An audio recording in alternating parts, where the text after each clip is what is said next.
Passons à la case Simon contre Murray à Rotterdam. Bon, pour les fans de l'équipe du soir qui étaient présents hier soir, pas forcément une surprise. Si Gilles Simon a battu Murray, non, c'est pas forcément une surprise. C'est une grosse surprise. Simon a battu Murray une fois, hein, il y a 8 ans, sur terre battue. Depuis, il s'est pris 12 défaites. Et Murray, sur ses 17 derniers matchs en indoor, tu vois, c'est le dindon de batterie, quoi. Il est réglé comme une machine. Il a perdu 3 matchs contre Djokovic, Federer et Nishikori. Donc la demi-finale 100% tricolore, Jean-Simon Monfils qui passe, j'y crois pas. Quel génie, franchement. Oh là Mais là quel là là. génie. Non, on va pas forcément le déranger. Bon, on va lui laisser le temps de récupérer. Bon, Simon retrouvera Berdych demain en demi-finale du tournoi de Rotterdam. On va parler de Simon avec Benoît Mélin. Benoît, je ne sais pas si vous êtes là, mais Simon est-il finalement le leader du tennis français? Ouais, c'est Harry-Kane. C'est Harry-Kane, je vous ai entendu. On se moque. On n'y croit pas. Au Gilou, à l'hypnotiseur du circuit, au Dominique Webb du coup droit, avec son truc qui tourne, là, ok? Bon, c'est vrai que ça fait un peu kitsch, le truc. C'est peut-être bon pour envoûter les lapins nains et les favards velus, mais pas les meilleurs mondiaux. Et surtout pas le glouglou, qui est resté sur 12 victoires d'affilée sur le Gilou.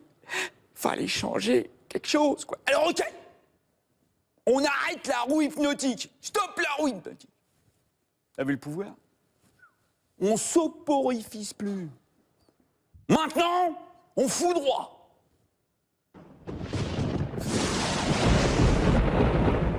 Il y a un budget dans cette émission. Hein. Énorme, c'est incroyable. C'est quand même dingue, vos conneries. T'as vu l'évolution du magicien, quand Ah ouais, même? c'est fantastique. Attends!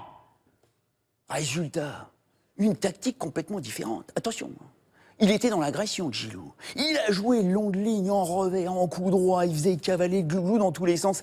5 jeux à 1 en 25 minutes. Regardez ça. Avec des retours gagnants. Sublime, des volées gagnantes, un ouragan le Gilou. Mais de vite, son entraîneur n'est pas impressionné. Hein. La paupière lourde, il bouge pas. Alors Simon lâche les éclairs pour mener 6-4, 4-0, double break en une petite heure. Une tornade. Oh, oui, mais enfin, bon, de vite continue, lui, sa sieste. Hein, tranquille.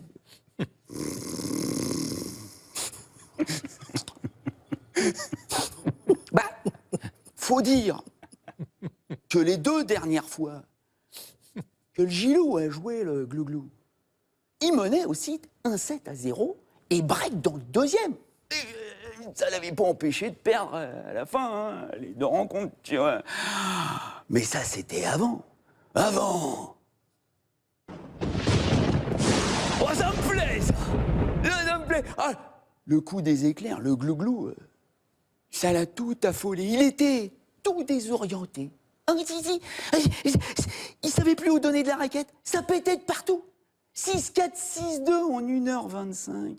Oh, on aurait dit... je sais pas, on aurait dit un glouglou qui trouvait pas son couteau.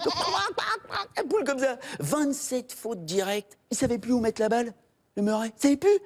Et sur sa seconde balle, mais il s'est fait dévorer le croupion.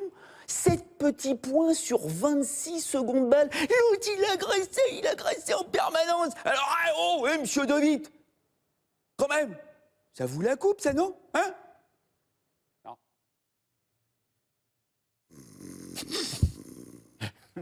Ce gars, quand même, te donne envie de te défoncer, non? Hein? Mais il a raison, le coach. Pas besoin de s'enflammer. Parce que depuis 5 mois, les choses sont très claires. Le numéro 1 français, c'est Gilles Simon. 8e de finale à l'US Open. Grand chelem, hein? Où il bat David Ferrer, 5e joueur mondial. Demi-finale à Tokyo, tournoi 500 comme ici à Rotterdam, où il y a du top 10. Attention, on n'est pas sur un tournoi de plage, là. D'accord? Demi-finale à Tokyo. Derrière, finale au Masters 1000 de Shanghai, on est en octobre, où il bat Wawrinka, 4e mondial, et Berdych, 7e mondial. À l'Open d'Australie, là, début d'année, Ferrer, le pou, le Morbac. Il a fini avec le pied en sang pour sortir le Simon au 3e tour. Et là, le glouglou. Le glouglou. Oh, Après, il faut qu'il gagne un titre, le Gilou. Pour faire oublier que ça fait quoi, quasiment 1 an et demi qu'il a plus gagné un tournoi. La dernière fois, c'était à Metz, en 2013, où il avait battu qui, au final? Qui? Le Tsungix, qui est encore numéro 1 français au classement, mais peut-être plus pour longtemps. Merci Benoît. Si vous avez des questions à poser à Benoît, il sera de retour avec ses effets spéciaux dignes de Star Wars dans l'Extra Time.